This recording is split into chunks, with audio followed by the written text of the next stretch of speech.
Hey guys! Alright guys, we're here to do the Patreon poll winner of the week, and this week was Paradise Lost. They have a new video, because they have a new album coming out, so they have a new music video, new single, and I'm really excited that this video, when I put the list together on Patreon for folks to vote on, I'm not going to lie to you, I was kind of hoping, keeping my fingers crossed, that this was going to be the winner. Oh. I vote for it. Not that that matters, but it's one vote. It's one vote. It's one vote. But I was kind of keeping my fingers crossed, hoping that this would win, because I definitely wanted to check out the brand new Paradise Lost. You put two songs on there both of them...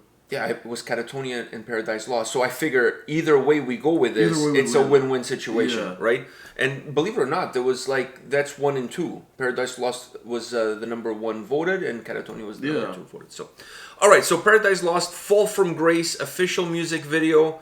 Man, I'm really excited about this. We haven't done Paradise Lost in the channel a long time since I went to see Paradise Lost, which I think that was 2018. Yeah, it was 2018 because they played in Toronto. That was the same year that Winter Sun came. It was 2 days before Winter Sun. Yeah, it was 2 days before. What a show that was! That was an amazing show. With Soul Sapphire opening for them. What a great show! All right, so you ready for this? Yeah. All right.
The boys from Paradise Lost are back. Oh man, what a track! What a first single for this upcoming album.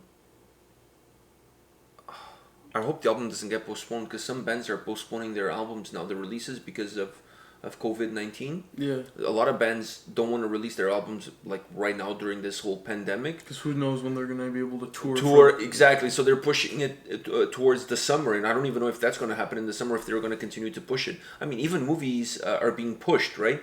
But there's a few bands that I know. Hatebreed postponed their release like indefinitely. They didn't say when it's going to be released. They just put it on hold. Bury Tomorrow pushed it to June. It was supposed to come out April 3rd. They pushed it to June. So there's a lot of bands pushing it. I don't know if Paradise Lost is going to push their release forward, but regardless of when it comes out, this first single, it's like... That riff is absolutely amazing. Oh God. That and then it changes it to a more heavy and driver sound. But then it always comes back. But it comes back to that like a boomerang. Yeah. You know, it goes, it does something else. It does something else. And then it always comes back to that. And that was the perfect riff for the whole mood of the song. For the mood of the song. Yeah. And I also like the style of the vocals, the change between that really dark and somber and then to a more harsher style. Those harsh vocals. Oh, the change between the two, because they use them in the right spot depending on how the mood of the song musically was. So they adapted the style into the mood of the song. And then there's a portion there where it's almost like spoken word and it's so dark. Wow. But definitely that riff is a boomerang. That riff is badass. I could listen to that just on its own. Just listen to it just on its own. And it would come in the perfect times. Perfect time, it would just pop in. The funny thing is, I've seen them live. It was my first time seeing them live in 2018. I've been a fan of these guys like forever. Like I think the first time I listened to Paradise Lost, I was your age, probably. Yeah, I was your age. It was 1991, 1992, so I was like 13, 14 around that time. And I was hooked immediately to their music. I was absolutely hooked, and I've been a fan since. And that was my first time seeing them live. So I can imagine this song live because I've seen them live, so I know the dynamic that they have. And when I saw them in Toronto at the Opera House, they didn't have security, they didn't have a barrier. So I was like with my hands on stage and I could really absorb the music. And they played the day before Thanksgiving. So it wasn't a big crowd, unfortunately. It wasn't a big crowd. So it almost felt to me that they were just there playing for me. It had that intimate vibe to it. Yeah. Man, and it was just...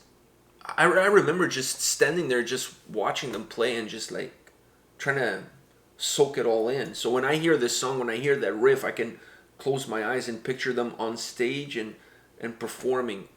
Just what... I mean, there's a couple of things besides like we saw the vocals, the riff, but the whole dynamic of the song, it has the ability, in my opinion, and tell me if you agree or not, it has the ability to go from dark to melodic, back into this really somber, dark place, and then it goes into this melody. But the melody is never really like a bright melody that makes you feel comfortable. It's pretty dark. It's still a very dark melody. Yeah, it kind of goes from dark to dark, dark to dark, dark to darker. Like, yeah, maybe like dark to darker, and then becomes even darker. Like it's the darkness and the dark. Going down. It's just different shades of gray. Yeah. You know, the way the song sounds is different shades of gray. The song is the 50 Shades of Grey. Yeah, it's not from a sexually perspective, but no, just from the way it sounds. I love it. And listening to this song, as I'm listening to the song, as I'm enjoying the song, I have to think about perhaps one of the coolest moments of the last summer when we were in Finland. We walked into the Beaver Bar. There was a huge poster of Paradise Lost, poster, just like a huge poster at the Beaver Bar in Tampere. And you were like, I think it was from the album Medusa, the poster was there. And you walked in and you were like, oh, Paradise Lost poster, so cool. And Asim was like, oh, you like Paradise Lost? Yeah, it's one of my favorite bands. And he picked up the phone and he called Valtteri, who's the drummer for Paradise Lost. And you got to chat with him, and then we set up an interview with him that we did at Sonic Pump Studios. Like, talk about going full circle. So we not only got to go to Sonic Pump Studios, we got to meet the drummer of Paradise Lost, and we got to talk to him about the band, about the tour, about the music. What a surreal moment. So now when I listen to this, immediately I was transported to that point. It's impossible not to. How lucky we were this summer to have those kind of experiences. Just out of nowhere, he's like, "Oh, you like that, huh?" And then he went on his phone, and I'm like, "Yeah, that was such a cool moment." So when I was listening to this song, I was immediately taken to that experience. It always, to me, when you meet somebody from a band that you admire, that you listen to, and then you listen to their music, the music it's different. Gains from listening. a different. Yeah. Don't you feel that way? I feel it's like different from before. Yeah, I feel like the music gains a different perspective because now you know somebody in the band. It gains a different perspective. I just feel that way. And this song, like I said, it's like different shades of dark, because it's just that riff is just. That riff is amazing. It's just like a dark lullaby. This song is absolutely amazing. That's a perfect way to put it. Dark lullaby. Yeah, this song is just absolutely amazing. All right, guys, this is it for today. But come back tomorrow. We'll have more videos for you. See you guys. See ya.